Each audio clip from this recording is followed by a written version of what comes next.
नमस्कार विद्यार्थी मित्रांनो, टीईटी 2024चा निकाल नुकताच लागलेला आहे.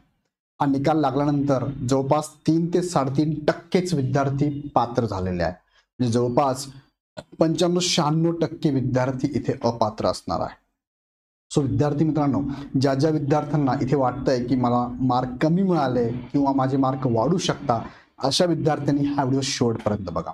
ऑब्जेक्शन कुणी घ्यावं, का घ्यावं, कसं घ्यावं आणि याचा फायदा काय होणार आहे, हा व्हिडिओ शेवटपर्यंत बघितला तर तुमच्या लक्षात येईल. बघा, 3 महत्त्वाच्या मुद्द्यावर तुमच्याशी मी इथे बोलणार आहे. मार्क्स वाढले तर याचा फायदा काय होणार आहे ते पण मी थोडक्यात तुम्हाला सांगणार आहे. तिकडे जाण्यापूर्वी इग्नाइट अकॅडमीने 4.0 ची टेट 2025 ची बॅच लॉन्च केली आहे. सो आत्ताच तुम्ही बॅच लगेच जॉईन करू शकता. जे जे विद्यार्थी पात्र झालेले आहे त्यांनी तर अवश्य जॉईन करा, कारण या येणाऱ्या टेट मधूनच तुम्हाला किती मार्क पडतात त्या मार्कांवरती तुमची निवड कोणत्या संस्थेत होणार आहे हे फायनल होईल. तुमच्या आवडत्या संस्थेत, आवडत्या जिल्ह्यात तुम्हाला जर जायचं असेल तर मार्क्स चांगले घेतलेच पाहिजे आपण. सो त्यासाठी ही पूर्ण टीम तुमच्यावर काम करणार आहे. सो ही बॅच तुम्ही लगेच जॉईन करू शकता. 2,999 प्लस GST मध्ये बॅच अवेलेबल आहे. त्याचबरोबर टेट 2025 ची तयारी करताना इंग्लिशचं पुस्तक, लँग्वेजचं पुस्तक तुम्हाला बाळासाहेब बोडके सरांचं अवेलेबल झालंय. 50% ऑफमध्ये 170 रुपयामध्ये हे पुस्तक तुम्हाला अवेलेबल आहे. ॲपवरनं परचेस करू शकता किंवा ऑनलाईन पण ऑर्डर तुम्ही करू शकतात. आता जाऊया आपण मुख्य मुद्द्याकडे. ऑब्जेक्शन कुणी घ्यायचं आहे तर ऑब्जेक्शन घेणारे 2 व्यक्ती आहे. पहिले म्हणजे कॅटेगरीनुसार तुम्हाला मार्क असतील तर तुम्ही नक्की ऑब्जेक्शन घ्या. म्हणजे काय, थोडक्यात तुम्हाला मी एक्सप्लेन करतो याचा अर्थ काय होतो. कॅटेगरीनुसार तुम्हाला किती मार्कांची गरज आहे हे तुम्हाला चांगलं माहिती आहे. किती मार्कांची गरज तुम्हाला, तर तुम्हाला कॅटेगरीनुसार 82 मार्क पाहिजे. ओके, मग आता एखादा उमेदवार एखाद्या कॅटेगरीचं एक्झाम्पल मी घेतलं. एक्झाम्पल, एखादा उमेदवार ओबीसी कॅटेगरी मधला आहे आणि त्याला कॅटेगरीनुसार 82 मार्क पाहिजे होते, जे की त्याला आहे आणि तो इलिजिबल पण आहे. त्याच्या सर्टिफिकेटवर नाव आहे, इलिजिबल आहे. सो त्याचा विचार कुठे केला जाईल, फक्त याचा विचार फक्त आणि फक्त कॅटेगरी मधूनच विचार केला जाईल. शिक्षक भरती होताना म्हणजे ओपनच्या जागांसाठी तुमचा विचार केला जाणार नाही. कॅटेगरी मधून, टेट मधून तुम्हाला जे मार्क पडतील त्या मार्कांच्या आधारे फक्त कॅटेगरी मधून तुमचा विचार केला जाईल. पण तुम्हाला वाटत असेल की सर कॅटेगरी बरोबर मला ओपनचाही फायदा मिळाला पाहिजे, मग ओपनची पात्रता काय, 89 मार्क पाहिजे. मग या 82 मध्ये तुम्हाला अजून 7 मार्क वाढलेले पाहिजे. किंवा ज्या उमेदवारांचे मार्क 82 ते 88च्या दरम्यान आहे अशा उमेदवारांनी गुणपडताळणीसाठी फेर विचार करावा. यासाठी ऑब्जेक्शन घ्यायला पाहिजे का, तर यस, याचं उत्तर आहे यस, तुम्ही घ्यायला पाहिजे. का, तुमचे मार्क, आता तुम्हाला जर क्लिअर कट कळत असेल की सर माझ्याकडे माझी आन्सर की पण आहे, आयोगाची आन्सर की म्हणजे तुमचं जे बॅक कॉर्मन कॉपी होती ती पण आहे, आयोगाची म्हणजे टेटची आन्सर कॉपी पण आहे, टीईटीची, दोघं मॅच केलं तर मला मार्क बरोबर पडले सर, मला नाही वाटत माझे मार्क वाढतील, मग ठीक आहे, काही हरकत नाही, नका ऑब्जेक्शन घेऊ. पण ज्यांना वाटतंय माझा 1-2 मार्क वाढू शकतो तर त्या विद्यार्थ्यांनी ऑब्जेक्शन घ्या. आता तुम्ही परत प्रश्न करा सर 82 वरून मी 84 वर जाऊ शकतो, ऑब्जेक्शन घेऊ पण नको, तरी पण ऑब्जेक्शन घ्या. तुमचे मार्क वाढत असेल तर काय हरकत आहे वाढवायला, काय हरकत आहे, तुम्ही ऑब्जेक्शन घ्यायला घेऊन टाका. ऑब्जेक्शन घेताना तुम्हाला 50 रुपये खर्च येणार आहे. आता त्यांनी अपडेट केले बघा, 50 रुपये खर्च आहे तुम्हाला. सो 82 ते 88 दरम्यान असणाऱ्या कॅटेगरीतल्या उमेदवारांनी ऑब्जेक्शन घ्या. जे एक्स मॅन आहे, शहीद पत्नी कुटुंब असेल, त्यांनाही वाटतं की 37 आहे मी, माझे वाढून जर 89 पर्यंत जात असेल तरच तुम्ही ऑब्जेक्शन घ्या, अन्यथा तुम्ही ऑब्जेक्शन घेतलं नाही तरी चालणार आहे. ओके, हा पहिला मुद्दा झाला. आता दुसरा मुद्दा काय, कोणी ऑब्जेक्शन घ्यावं तर पासिंग मार्क नसतील तर. आता उदाहरणार्थ एखादा उमेदवार म्हणू शकतो की सर मला कॅटेगरीनुसार मला 81 मार्क पडले, मला 80 मार्क पडले, जे की मला 82 पाहिजे. नंतर ओपनचा एखादा विद्यार्थी असू शकतो, तो म्हणतो सर मला 88 मार्क पडले, मला 87 मार्क पडले, थोड्यावरनं गेलो मी. किंवा एक्स मॅन शहीद पत्नी कुटुंब म्हणू शकतो की सर मला 66 मार्क पडले, मला 65 मार्क पडले, 1-2 मार्कावरून माझं राहिले, 1-2-3 मार्कावरून राहिले, कदाचित ते वाढू शकतात सर माझे मार्क. मग अशा उमेदवारांनी काय करा, 100% ऑब्जेक्शन घ्या. यांना तर मी 100% सांगेल तुम्ही ऑब्जेक्शन घ्याच, याचा फायदा तुम्हाला कदाचित, मी असं सांगेल 100 विद्यार्थ्यांनी ऑब्जेक्शन घेतलं तर कदाचित 5 ते 10 विद्यार्थ्यांना याचा फायदा नक्कीच होईल. कारण माझ्याकडे आतापर्यंत ज्या विद्यार्थ्यांनी मेसेज केलेले आहे त्यांनी त्यांची सुद्धा आन्सर शीट आणि आयोगाची आन्सर की पाठवली, सर यानुसार माझे मार्क वाढतात आहे. जर तुमचे मार्क वाढत असतील तर नक्की ऑब्जेक्शन घ्या. गुणफेर तपासणीसाठी तुम्ही नक्की इथे अर्ज भरा.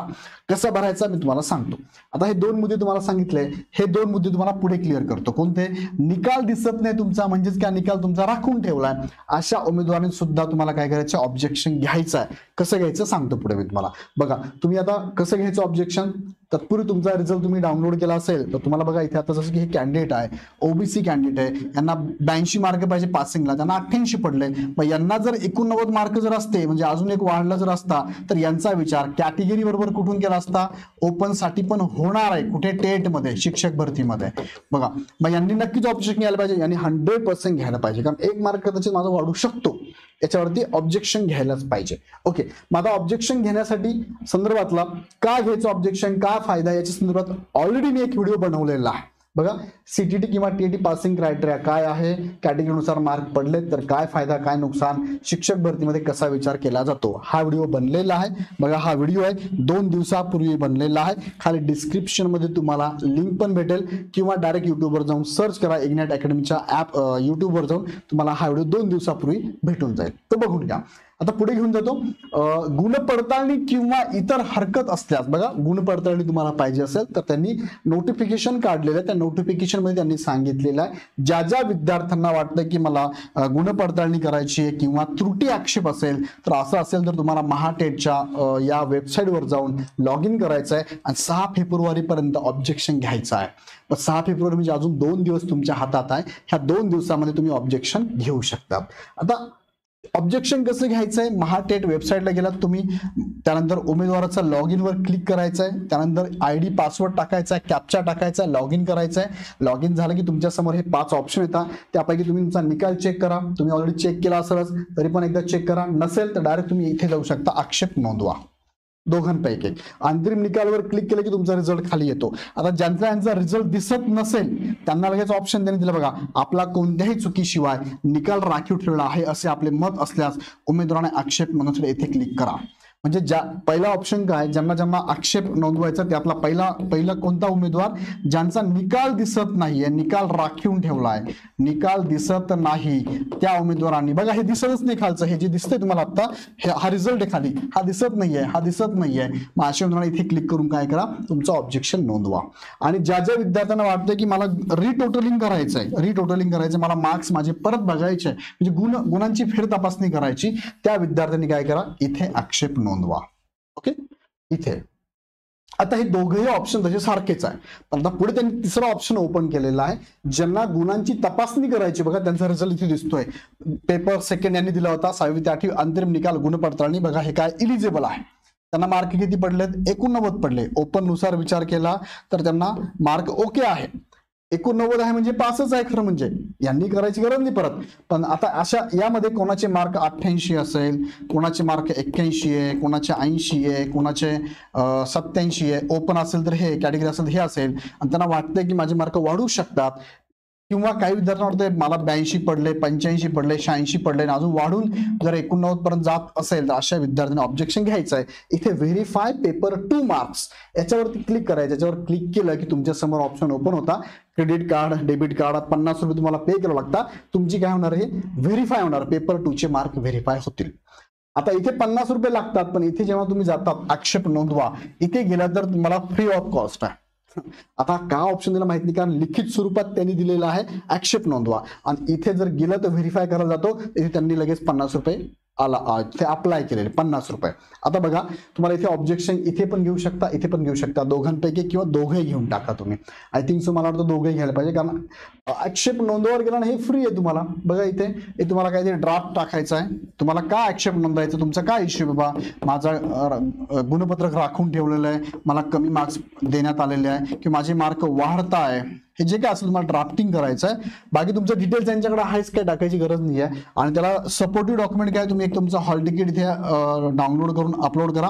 दुसरं काय, तुमचा अर्जाची प्रत तुम्ही अपलोड करू शकता. तिसरं काय, तुमचा जर निकाल आला असेल, तुम्हाला मार्क वाढून पाहिजे, म्हणजे वाढताय तुमचे, तर तुमची रिझल्टची प्रत सुद्धा इथे अपलोड करू शकता. हे तिघही एकत्र PDF बनवा आणि एकत्र अपलोड करा. बरोबर. इथे तुमचं येऊन जाईल, मग तुमचा आक्षेप काय, सिरियल नंबर, ऑब्जेक्शन ड्राफ्ट येईल आणि त्यांचा रिस्पॉन्स पण नंतर 24-48 तासामध्ये येऊन जातो किंवा 6 तारखेनंतर तुम्हाला अपडेट होऊन जाईल. सो इथे ऑब्जेक्शन तुम्हाला घ्यायचं आहे. आता ऑब्जेक्शन घेताना ही काळजी घ्या, तुम्हाला मी आता बोललो त्याप्रमाणे तुमचा रिझनिंगचा ड्राफ्ट बनवा. का ऑब्जेक्शन घेताय, तुमचा रिझल्टची पीडीएफ त्याला अपलोड करा, तुमचे फॉर्म असेल फॉर्म अपलोड करा, तुमचं हॉल तिकीट पण अपलोड करायचा प्रयत्न, तिघं एकत्र पीडीएफ बनवून करा, तिघं वेगवेगळे करू नका, एकत्र करून पीडीएफ अपलोड करा. आता परत त्यांनी सांगितलं निकाल राखून ठेवला असेल तर त्यासाठी एक ऑडिओ ऑप्शन त्यांनी दिला, आता मी तुम्हाला दाखवला. निकाल दिसत नाही, खाली वरती ऑप्शन येतो लगेच, इथे क्लिक करा. निकालाबद्दल तुम्हाला राखून ठेवला असेल तर इथे क्लिक करून ऑब्जेक्शन घ्या. दुसरं त्यांनी रिटर्न मध्ये दिलेलं आहे, काय दिलेलं आहे, 6 तारखेपर्यंत ह्या मेलवरती, कोणता मेल आहे, mahat24.msce@gmail.com ह्या मेलवरती मेल करा त्यांना. मेलमध्ये काय टाका, मग तुमची सगळी माहिती टाका. मेल करताना काय करा, तुमचं नाव टाका, सीट नंबर टाका, हॉल तिकीट कॉपी टाका, मोबाईल नंबर टाका, कॅटेगरी टाका. तुम्हाला आता राखीव आहे तुमचा मार्क तुम्हाला माहितीच नाहीये, हे सगळं डिटेल्स टाका. याच्या व्यतिरिक्त अजून काही तुम्हाला डिटेल वाटतं ते डिटेल टाका आणि त्यांना मेल करा. मेलला पण एक साधारणतः 6 तारखेनंतर त्यांचा रिप्लाय नक्कीच येईल. सो देताना त्यांनी गुणांची फेर तपासणी करण्यासाठी 2 ऑप्शन दिलेले आहे. लिखित स्वरूपात सांगितलं तुम्ही ऑब्जेक्शन घ्या आणि ऍक्च्युअली तिथे गेलं की तुमचे निकालाच्या खाली दिले फेर तपासासाठी 50 रुपये भरा. सो मला वाटतंय काहीतरी गडबड आहे, पण ठीक आहे, हरकत नाही. एक परीक्षार्थी म्हणून तुम्ही 50 रुपये तुम्हाला असं वाटतं मला बिअर करायला हरकत नाही. तुमचे मार्क वाढत असतील आणि मार्क वाढून तुम्हाला फायदा होत असेल तर नक्कीच. आता काय फायदा होणार आहे तो थोडक्यात मी सांगितला, त्यासाठी एक व्हिडिओ पण सांगितला, तो व्हिडिओ पण एकदा बघून घ्या. सो अजून याबद्दल काही शंका असेल तर मला कमेंटमध्ये नक्की प्रश्न टाका. आणि ज्या विद्यार्थ्यांना टेट 2025 ची तयारी करायची त्यांनी इग्नाइट अकॅडमीचा हा गुरु.40चा हा लाईव्ह प्लस रेकॉर्ड मार्गदर्शनचा बॅच आहे, लगेच जॉईन करा. याचा फायदा 100% होणार आहे. बरेचशी मुलं कामाला लागली आहे, ही 4थी बॅच आपली आहे.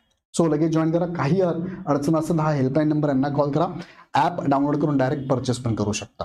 सो याबद्दल तुमचे अजून काही प्रश्न असतील तर कमेंट बॉक्समध्ये नक्की कळवा. आणि ज्यांना वाटतं की ऑब्जेक्शन घेऊन माझे मार्क वाढणार त्यांनी निश्चित ऑब्जेक्शन घ्या. गेले तर तुमचे 50 रुपये फक्त जाऊ शकतात, पण फायदा मात्र टेट नंतर तुम्हाला शिक्षक भरतीसाठी नक्कीच होणार आहे. व्हिडिओ आवडला तर लाईक करा, चॅनल सबस्क्राईब करा. पुन्हा भेटूया नेक्स्ट व्हिडिओमध्ये. धन्यवाद.